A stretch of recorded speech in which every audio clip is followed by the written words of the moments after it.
Well, thanks guys for having me today. You're probably saying, well, why is a pediatric emergency medicine doctor talking to us about video games? This talk I originally gave a couple years ago as my grand rounds during residency, and it's something that growing up playing video games and still playing video games as a 31-year-old, almost 32-year-old, it's something that I know a lot about and something I'm very passionate about, and it's something that I don't think a lot of times that we as pediatricians necessarily think about to talk about with our patients, or something that we don't know a lot of information on, because there's a lot of new and evolving stuff out there regarding video games. And so today we'll kind of go through and talk about some of that stuff. And I think Chris Kohler was the only person that recognized that this is the title slide to Contra, which was a great video game that came out like in the 1980s, a long time ago. So I have no disclosures. I'm not getting paid by anyone, unfortunately. So the objectives of this talk are going to be several things. So we'll kind of do a brief overview and history of violent and explicit video games. And what we'll do is I'll kind of take you through and show you like where the video game industry was when it started back in the 70s, kind of the late 70s, and how it's evolved to today and what that means in terms of what violence and explicit content is in 2016. We'll talk about the ESRB, which is essentially the governing body that rates video game content that's out in the marketplace. And then we'll talk about some of the literature out there as to how violent and explicit video games might affect some of our patients' children. We'll talk about some of the AAP recommendations and the APA recommendations that are out there, and then we'll kind of close with some advocacy and resources for you guys. So before we get started and look at some of the video games, it's kind of good to know what, when we say violent and explicit video games, exactly what we mean. And so there's a lot of different things that can mean.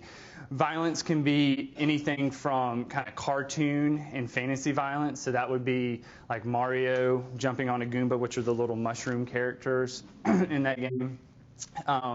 To real life violence, so like in Call of Duty, someone getting stabbed or shot to death or completely exploded. So violence can be a lot of different things. It can also be cruelty to animals.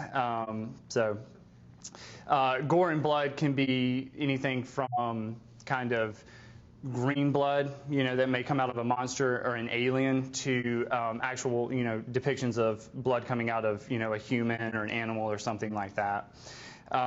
Language can be, choice 4 or 5 letter words, but it can also be kind of sexually explicit language and sexually suggestive language as well. Nudity can be anything from partial nudity to full-on nudity to, mimicking or depicting acts of sexual intercourse and that type of thing in a game. And then gambling, there's a lot of online gambling games, and within certain games, like Grand Theft Auto and some other games, you can kind of simulate gambling as well. So moving on, we'll kind of walk you through some history of the violence and graphic content to kind of see where we were and where we're at today. And I apologize, some of this stuff is kind of graphic and, shock-inducing, but just wanted you to get a good, kind of dose of what this is and kind of realize what's out there. So this was a game, it's called Death Race 2000. It was released in arcades in 1976. The title featured players that would run over what were supposed to be gremlins with a car, and you would rack up points, as a reward system in the process of doing that. And the game designers kind of made all attempts to kind of explain that these were not humans, that they were depicting as being killed, but the primitive graphics of the day kind of, didn't allow for that. So a lot of parents, a lot of the media kind of took this as something that looked like you were simulating killing humans, and it led to a big kind of 60 Minutes investigation on kind of the psychological impact of video games. This is a game called Custer's Revenge. It was released for the Atari 2600 in 1983. And so the player character is based on General George Armstrong Custer. Players would control a naked kind of sprite or image of the titular character wearing a cavalry hat, boots, a bandana, and sporting a 8-pixel erection there, if you can see on the screen.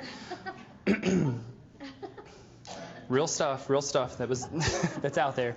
And the goal of this game is to essentially dodge arrows, those little kind of black things at the top of the screen as you would cross the screen to simulate raping a naked Native American woman who's bound to a pole. Yeah, not awesome. So this is Mortal Kombat, probably a game that a lot of people realize and are familiar with. It's a very popular gaming franchise. It was first released in 1992 in arcades and then in 1993 across the Super Nintendo and the Sega Genesis. And the big deal with this game was its kind of at the time, photo quality graphics and all of the blood and gore and guts that spilled out of characters when you kicked and punched and did various things to them. You know, this game was really big for these fatalities that you could perform where you could rip out people's, as you can see, their heads attached to their spines. You could rip out their hearts from their bodies. You do a lot of kind of nasty, gruesome things. And this game, along with some of the other ones that we'll talk about, kind of led to some congressional hearings in the early 90s that called for video game rating legislation. This is another game called Night Trap. It came out for the Sega CD back in 1992, and it was a big deal just because of, again, its kind of photo quality graphics. I mean, back in 1992, that looks pretty good, I think, pretty realistic. But it, you know, depicted a lot of scantily clad females. It depicted a lot of kind of gore and violence as you tried to protect these females who were at a sorority slumber party in a house from being attacked by vampires. This is Doom 2. Which was not the first game to put players behind a virtual gun, so that being like a first-person shooter would be the correct terminology for that, but it was one of the first ones to do so in a very realistic way, combining sprays of blood and exploding bodies in that first-person shooter perspective. Just for some more shock and awe value, this is a game called Ethnic Cleansing, which came out in 2002 for Windows PC. It was released on Martin Luther King Jr. Day, and the game invites players to fight their way through a city controlled by, and I quote, blacks, Latinos, and Jews. When players would murder African American characters, the game would emit monkey sounds. Hispanic characters would yell "ay caramba," and Jewish characters would yell "oy vey."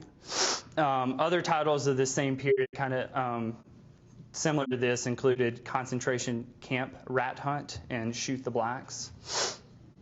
Just real games that people can get their hands on. So, this is Grand Theft Auto, the Grand Theft Auto series, which was originally released back in 1998. And back then, it didn't look anything like it did now. But this gaming franchise kind of introduced carjacking as a national pastime, along with vehicular manslaughter and the murder of police officers. In one of the game's sequels, players could hire prostitutes and later kill them. An option that obviously attracted a lot of widespread protests and criticism. One of the versions of the game, Grand Theft Auto San Andreas, actually had a sub-game, which is a game that's hidden within the larger game that you can uncover and play. And that game was called Hot Coffee. And essentially what it did is it allowed players to simulate explicit sex.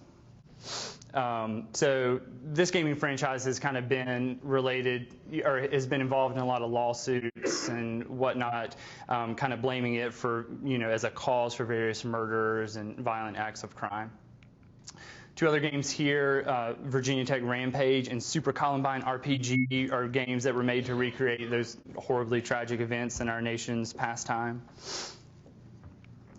And then one of the last ones, Call of Duty. Call of Duty is a huge franchise. Lots of people play it. Lots of kids play it. You can play it in your living room. You can play it online with people across the country, with people across the world. And it's just known for its realistic first-person depiction of war and all the brutality that goes on along with that.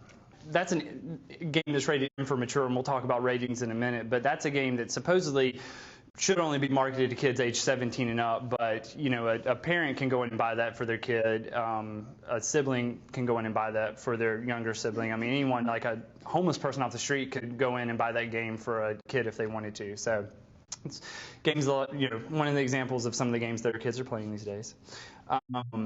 So, moving on from that. So then we'll talk about the ESRB, which is the Entertainment Software Rating Board, which is essentially the governing body which produces content-based ratings for video games. So the graphic content of games such as Mortal Kombat, which you just saw there, Night Trap, and Doom 2 were kind of the focal point of some congressional hearings back in the early 90s.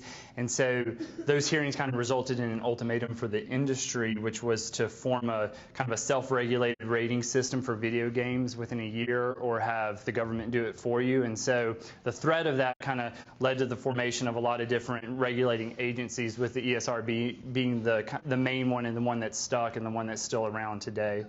And so it was meant to, the ESRB was meant to really inform and suggest rather than prohibit individuals from buying or playing video games. So the ESRB is not like a legally binding thing.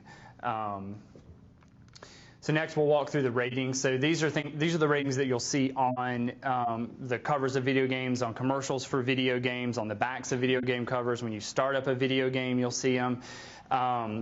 So currently the ESRB uses a two-tiered system with kind of 6 age-based ratings, complemented by 32 content descriptors that give a very detailed information about a game, including the presence of everything from crude humor to tobacco references and animated blood.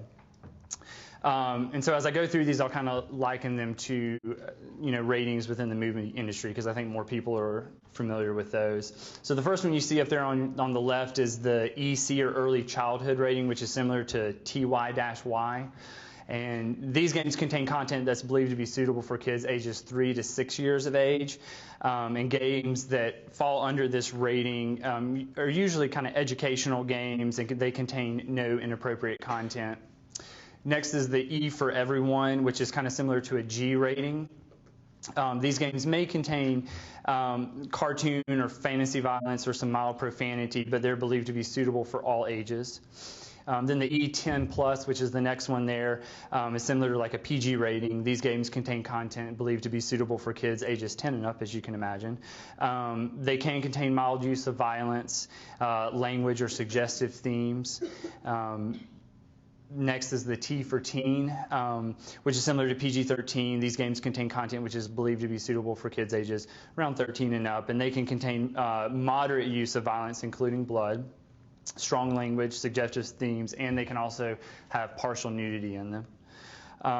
And then games with this rating do contain some adult material, and the ESRB says that parents are kind of really urged to learn more about these games that carry these ratings before they let a child play it. And then the M for mature rating is similar to an R rating. It's said to be suitable for ages 17 and up. These cannot be sold to minors, although, like I said earlier, these are games that anybody can buy for a minor. These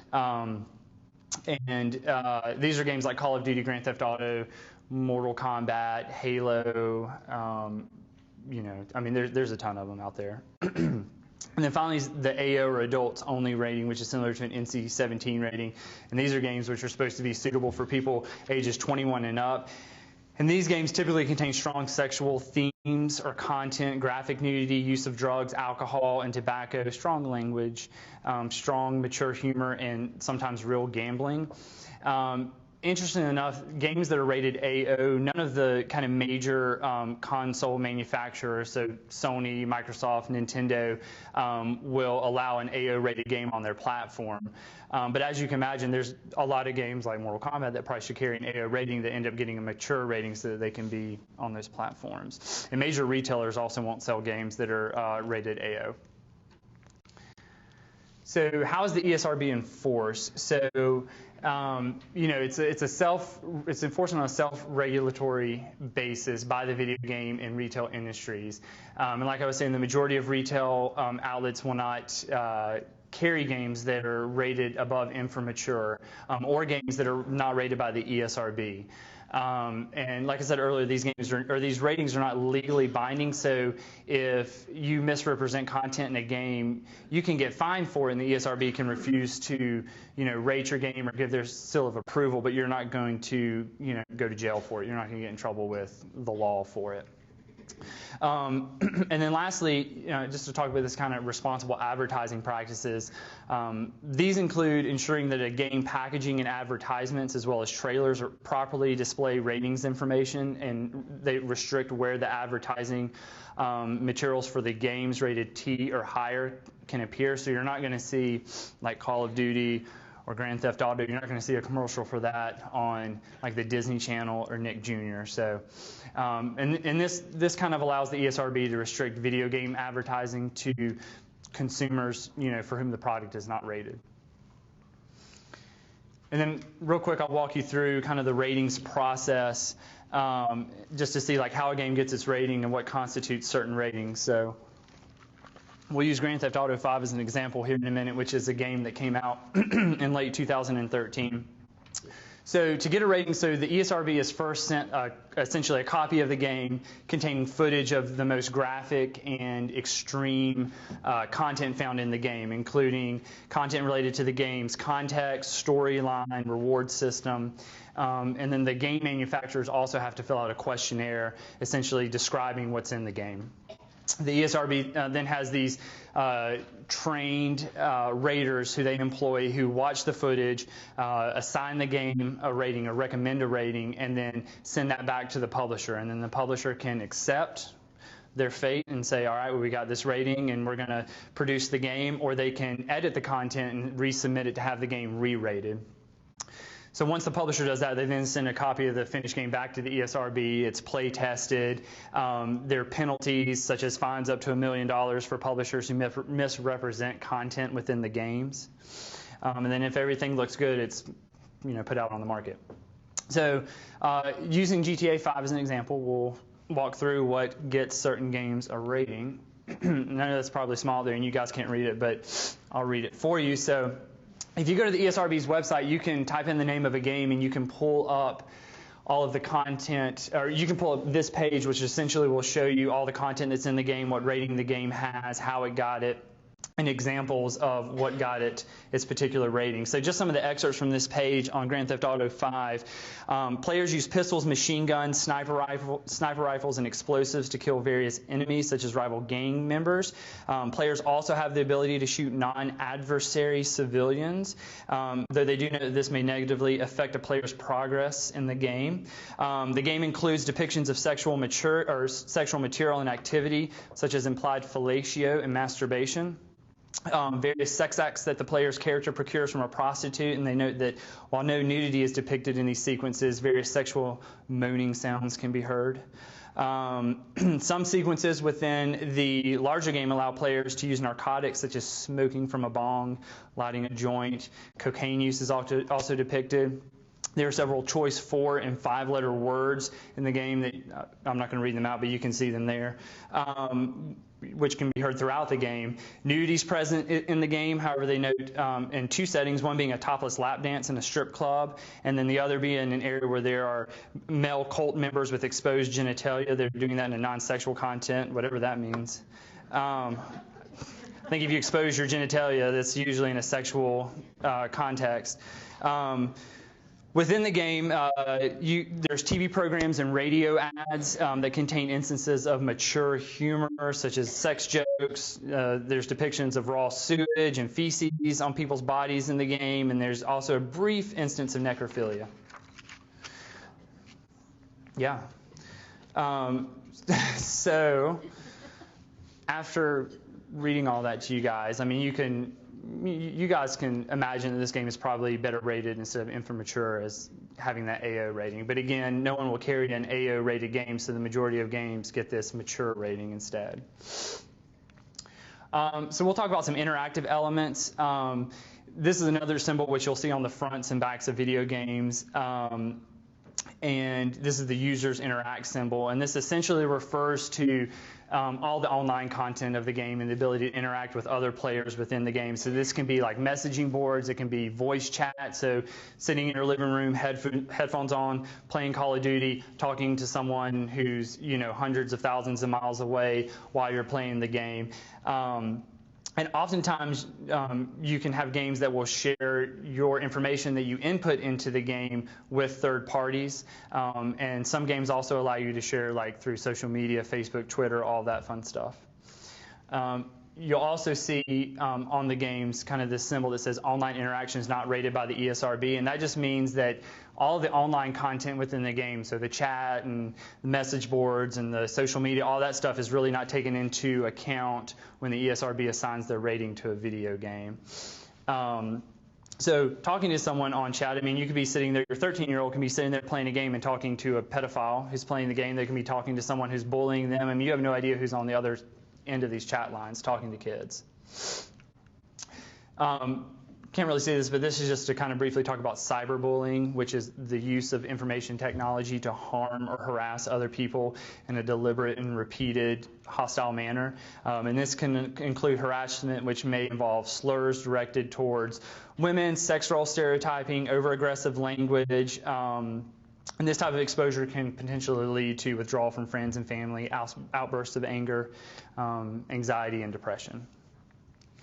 So we'll move from that and kind of talk about what some of the evidence is out there that shows that playing these video games, might actually do something to people.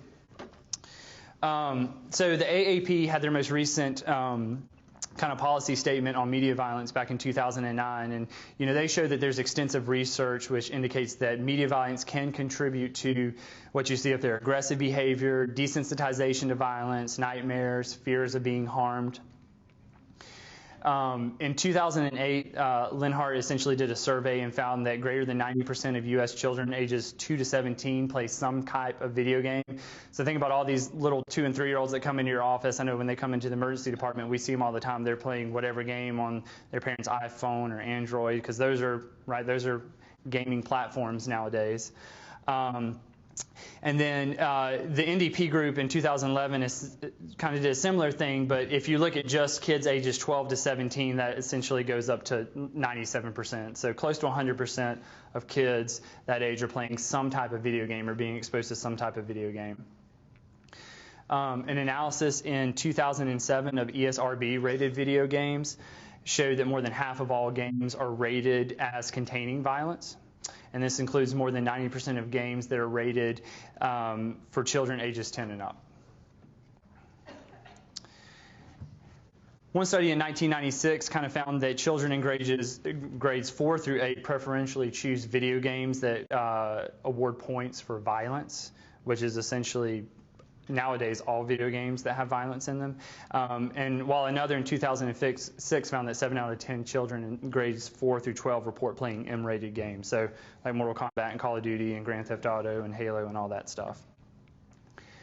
So this was a study done in 2012. It was an Australian study that looked to see what the effects of violent video game playing would be on sleep patterns. And so it was a smaller study. It took 17 males between the ages of 15 and 17 who were in good physical health.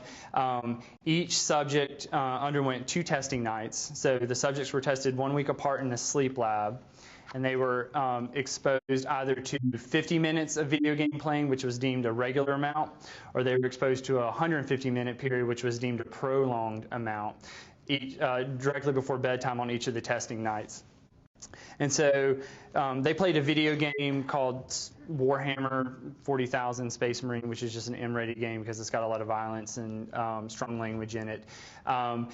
After playing the games, the subjects were hooked up to polysomnography and their sleep was measured. And so what they found was after prolonged gaming, or violent gaming that is, that total sleep time decreased by 27 minutes, and they found that to be statistically significant. And sleep efficiency, which is your number of minutes of sleep divided by your number of minutes in bed, decreased by 7%.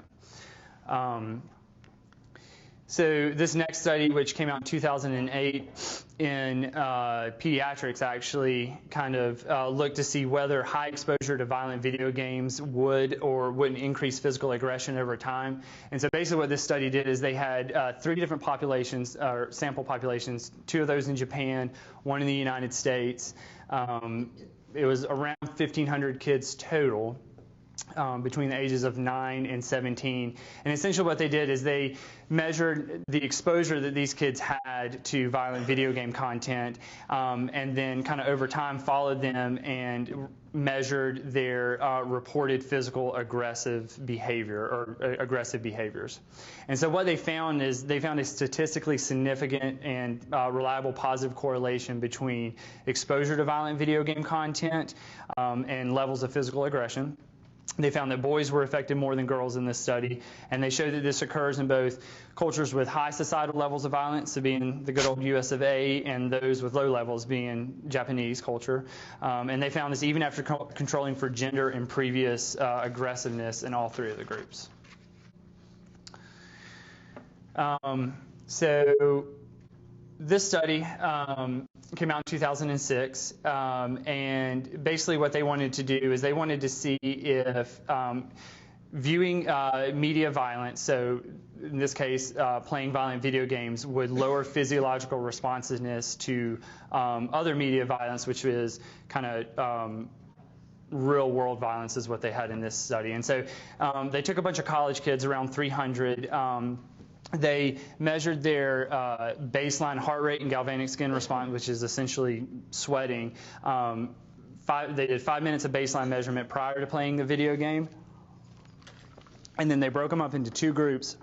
One group played violent video games. The other group played non-violent video games. And then immediately after that, they again measured their heart rate and their galvanic skin response.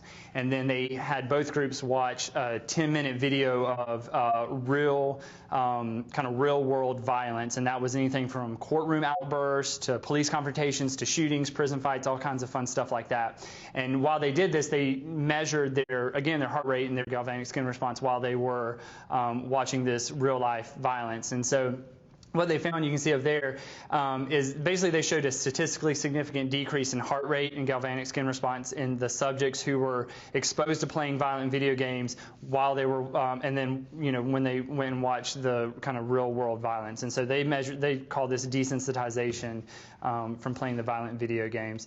And then they kind of took and extrapolated this to this generalized aggression model, which basically says that the more exposure you have to violent content, violent media, so in this case, violent video game play in a positive manner, which most video games depict violence in a positive way, the more likely you are to be desensitized to violence. And then being desensitized to violence can then lead to changes in the way you think and feel about violence, which can then lead to changes in your behavior, such as being more aggressive, being less likely to help someone who is, being hurt or being injured or, being aggressed upon.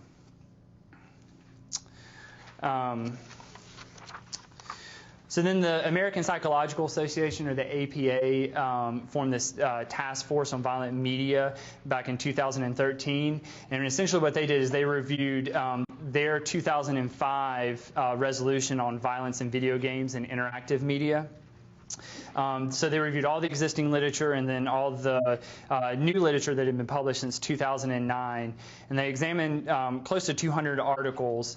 And some of the stuff that they found we'll go through in the next slide. So they found a consistent relation between violent video game use and heightened aggressive behavior, aggressive cognition, aggressive affect, as well as reduced prosocial behavior, empathy, and sensitivity to aggression.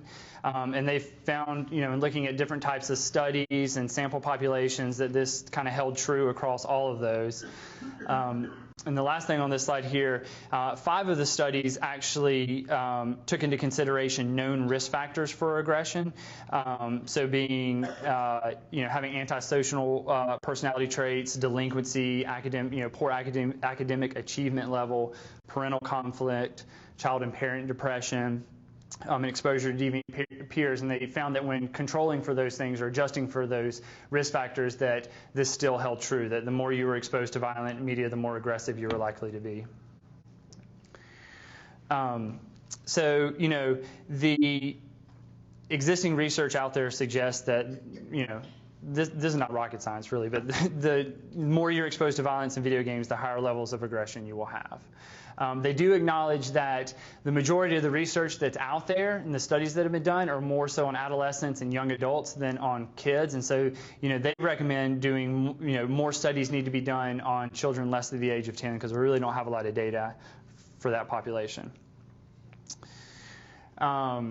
So they also did not find really enough evidence across all the studies that they reviewed to suggest that exposure to violence in video games necessarily led to kind of criminal violence or delinquency. So, we know that you're more likely to be aggressive, to have aggressive thoughts if you're exposed to violent content in video games, but we don't have any studies that really say that because you play Call of Duty for 10 hours a day, you're more likely to go out and murder someone or, do something along those lines. So what does the AAP say? So the AAP's policy on violent media back in 2009 basically says probably a lot of what you guys know. So no TV, internet, or video games in the bedroom. They say to limit screen time, including, video games to 1 to 2 hours per day. They say to avoid violent video games. A lot of this stuff's kind of common sense. Don't buy video games which use human targets or which award points for killing, and that violent video games should be age restricted. So next we'll talk about some kind of advocacy and resources. So the ESRB's website is actually a really good place to go to get a lot of resources, both as a primary care provider and as a parent. So this is a screenshot of their website. So the first link up there, kind of on the top left, I know it's probably hard to see, but just essentially allows you to do what I did earlier when I walked you through Grand Theft Auto. You can type in a game's name, and you can check the ESRB's rating of that game and essentially a summary of the game. You can also get links to several websites, many of which will have like screenshots of gameplay, videos of gameplay, like demos of the games, and other resources that can kind of get you better acquainted with the content of the game. One of the other links up there allows you to download like a mobile app for the ESRB, so that if you're at Target with your kid and they're trying to buy a video game like Far Cry or something like that, you can pull it up on this app and kind of see what it's rated, why I got that rating, what's in the game, and whether or not it's appropriate for your 8-year-old to kill people in a game. One of the other links up there kind of will give you step-by-step instructions for each of the currently available consoles, as well as Windows PC, about how to enable parental controls, so that you can block games by their rating. You can regulate how much time can be spent on the console, and you can actually restrict access to the internet through the parental controls. And then a couple of the other links on there just kind of provide resources to kind of help families stay safe online. And then there's one that kind of provides a framework for families to help parents and their children have a discussion about video games. So kind of tips, check ratings and reviews. A good place to start is a game's age appropriateness. Game review websites like IGN are also good resources because they can help you get better acquainted with the game through their reviews of the games, their demonstrations of the games. They have lots of video content on that website. Set parental controls. They're built into these gaming devices, although they're not really built into phones nowadays. But they're built into gaming devices. Like I said, some consoles will let you kind of decide how long and when a child can play, who they can play with, and disable the ability for them to interact online with other users. Parents and pediatricians can speak up. You can notify a game's publisher or online service, or Sony, Xbox, Nintendo, those companies as well, if there's a player who online who's behaving in an inappropriate manner and who's bullying or talking in an inappropriate way. Be involved by keeping your gaming consoles or your computers in a public area of the house, so that you always know when your child is playing and what they're playing, so they're not just like up in the bonus room in the dark playing. Talk with your children about what they're playing and with whom they're playing. And then don't disclose. You want to make sure that your children know not to divulge personal or financially sensitive information about themselves or about you when they're completing online profiles, or they're purchasing items in a game, or they're interacting with others online. And then look out for cyberbullies. Look out for signs of cyberbullying, such as changes in computer game usage, increased anxiety or depression, and reluctance to go to school or socialize. So what's next? I think that you know, the video game industry is evolving. Things are getting more graphic. Things are getting more complex. There's a ton of video game consoles out there nowadays. You can play video games on your phone, on your tablets. There's all kinds of stuff that kids are being exposed to today. So I would encourage you as pediatricians just to, you know, try and stay up to date on what's out there and, you know, include this in part of your anticipatory guidance talk when you talk to families and when you talk to especially you know, young adolescents, teenagers, pre-adolescents as well. I feel like we can really make a difference, you know, by including that in our talks.